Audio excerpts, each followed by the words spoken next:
America ఇజ్రాయెల్కు సపోర్టుగా మాట్లాడే దేశాలు ఎన్నో ఉంటాయి, ఎంతోమంది మాట్లాడుకుంటూ ఉంటారు, అంతే కదండి. కానీ చూడండి, ఒక్క సంఘటన ఈ సమీకరణం అంతా మార్చిపడేసింది. 175 మంది, ఇందులో 160 చిన్నారులు ఒక గర్ల్స్ స్కూల్ మీద అమెరికా టామాహాక్ మిజైల్ వాడడంతో ఇవాళ స్వయాన అమెరికా సెనేటర్స్, మీకు CIA అధికారులు రిటైర్ అయిన వాళ్ళతో సహా ఇది అమెరికా చేసిన పాపము, ఇలా ఎలా చేస్తారు, సివిలియన్స్ మీద ఇంతంత పెద్ద దాడులు చేస్తారా, ఎంత తప్పు వాళ్ళందరూ అడుగుతున్నారు. అంటే ఇప్పుడు ఇవాళ అమెరికానో ఇజ్రాయెలో మేము ఇరాన్ ఒక అణు అస్త్రాన్ని తయారు చేయబోతున్నారు, ఇది ప్రపంచానికే ముప్పు కాబట్టి వాళ్ళ మీద యుద్ధము చేసామని చెప్తున్నారు. వినేవాళ్ళు నమ్మేవాళ్ళు ఎస్ ఇది కరెక్టే అనేవాళ్ళు ఉన్నారు. కానీ ఇప్పుడు ఎవరూ ఏమీ మాట్లాడడం లేదండి. అలాంటి ఒక సిట్యువేషన్ క్రియేట్ అయిపోయింది. కానీ అందరూ ఏంటి, ఇరాన్పై అమెరికా ఏం చేసిందని మాట్లాడుతున్నారు. కానీ ఇరాన్ ఇజ్రాయెల్పై మీకు ఎంత భీకర దాడులు అంటే, కానీ ఎవరు మాట్లాడడం లేదు. అవును ఇది తప్పదు, యుద్ధము అన్న తర్వాత ఒక్క అమెరికా ఇరాన్పై కొట్టడము కాదు కదా, ఇరాన్ కూడా ఇదే పనే చేస్తుంది. పోయిన వీడియోలో కూడా UNSCలో మీకు యునైటెడ్ నేషన్స్ సెక్యూరిటీ కౌన్సిల్లో ఈ గల్ఫ్ దేశాల రాయబారులు అందరూ ఇరాన్ని నిందిస్తే సకానికి సగము దేశాలు ఇంక్లూడింగ్ భారత్ మనము ఇరాన్ని నిందించలేదండి. లేదు వాళ్ళు చేసింది తప్పు అని చెప్పి మనం ఎక్కడా మాట్లాడలేదు. ఎందుకు? ఇందులో ఎటువంటి న్యాయము లేదు. ఇప్పుడు మీరు అమెరికాను కదా ఆపాలి. ముందు అమెరికాను ఆపేస్తే అమెరికా ఎయిర్ బేసెస్ను మీరు ఆపరేట్ చేయలేదు అనుకోండి, కుదరదు అన్నారు అనుకోండి, అప్పుడు యుద్ధమే స్టార్ట్ కాదు కదా. ఇప్పుడు డియో గార్జియాలో UK వాళ్ళు అన్నారు కదండి కుదరదు, ఎందుకంటే రేపు ఇరాన్ వాళ్ళు మా మీద దాడులు చేస్తారు, కుదరదు అనడంతో డొనాల్డ్ ట్రంప్ ఆలోచనలో పడిపోయాడు కదా. మరి వీళ్ళెందుకు చేయలేకపోయారు? అడిగితే మాకు చెప్పనే తెలియదా? మీ ఇంటెలిజెన్స్ వర్గాలకు తెలియదా? అమెరికా వాళ్ళు ఇజ్రాయెల్ వాళ్ళు కలిసి ఇరాన్ని ఇలాగా యుద్ధంలోకి లాగబోతున్నారు, మీకు తెలియదా?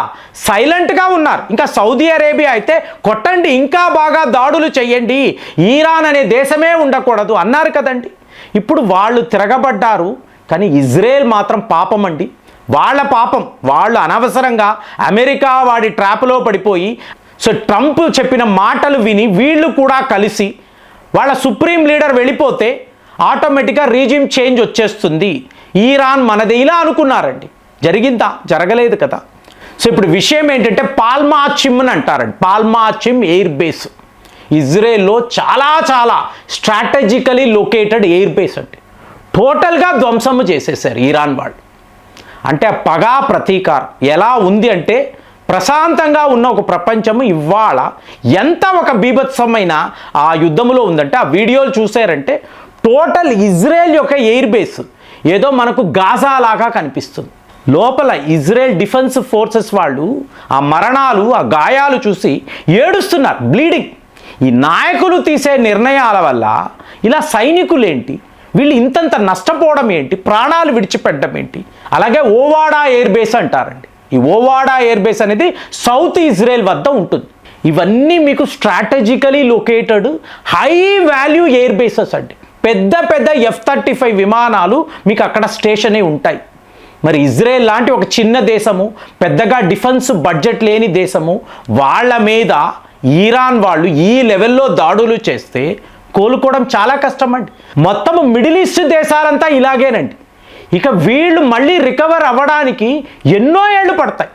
అంటే మళ్ళీ వాళ్ళు ఇప్పుడు చూడండి, సిటీ బ్యాంక్ వాళ్ళు టోటల్గా మా ఆపరేషన్స్ని ఆపేస్తున్నాము చెప్పేసి మిడిల్ ఈస్ట్ నుంచి వాళ్ళ బ్రాంచులను క్లోజ్ చేసి స్టాఫ్నంతా తిరిగి వెళ్ళిపోమని వాళ్ళు వెళ్ళిపోయారు. అడ్మినిస్ట్రేషన్ వెళ్ళిపోయింది. ఎన్ని వేల కోట్లండి బ్యాంకింగ్ వ్యవస్థ ఇలా ఆగిపోతే. సిటీ బ్యాంక్ అంటే ఒక మల్టీనేషనల్ బ్యాంక్, మరి వాళ్ళను చూసి ఒక HSBC అంటారు, అమెరికన్ ఎక్స్ప్రెస్ బ్యాంక్ అంటారు, ఇలా ఎన్నెన్ని బ్యాంకులు. సో వీళ్ళందరూ వాళ్ళ ఆపరేషన్స్ మూసేస్తే మీకు అక్కడ బిలియనర్స్ ఉంటారు కదండి, వాళ్ళ యొక్క డబ్బంతా ఈ బ్యాంకుల్లో ఉంటాయి కదా, ఎలా విత్డ్రా చేస్తారు? అసలు వీళ్ళు బ్యాంకుకి ఎలా వెళ్తారు? చెప్తున్నాడు 1 కిలోమీటర్ దూరంలో ఉండండి, బ్యాంకుల దగ్గరికి ఎవరూ రాకూడదు. ఇరాన్ యొక్క రెవల్యూషనరీ కార్ప్స్ చెప్తున్నారు సమస్య లేదు, ఎవరిని విడిచిపెట్టము అంటే ఎలాంటి ఒక ప్యానిక్, ఎలాంటి ఒక క్రైసిస్ కామన్ మ్యాన్లో. ఇదేదో ఒక మిలిటరీ అధికారి, కమాండర్, మీకు ఈ ప్రభుత్వాలు అలా కాదండి.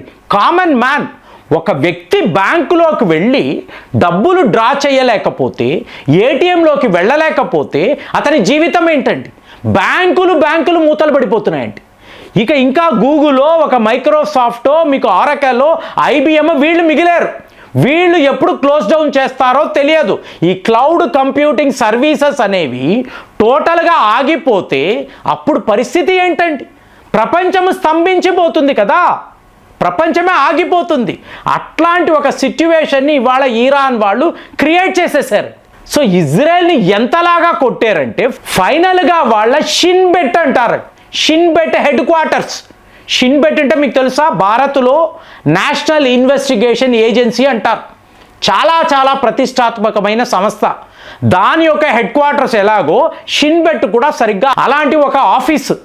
అంటే మీకు మోసాద్ వేరు, షిన్బెట్ వేరండి. షిన్బెట్ అన్నప్పుడు నేషనల్ ఇన్వెస్టిగేషన్ చేస్తారు. అదే మోసాద్ అన్నప్పుడు ఫారిన్ కంట్రీస్ ప్రతి దగ్గర ఉంటారు. మన రా లాగా మోసాద్, మన ఎన్ఐఏ లాగా షిన్బెట్.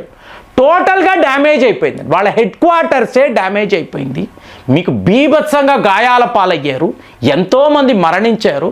ఇది ఎవరు ఊహించలేదు. ట్రంప్ అంటున్నాడు ఇరాన్ ఇలా తిరగబడుతుందని చెప్పి మేము కలలో కూడా ఊహించలేదు.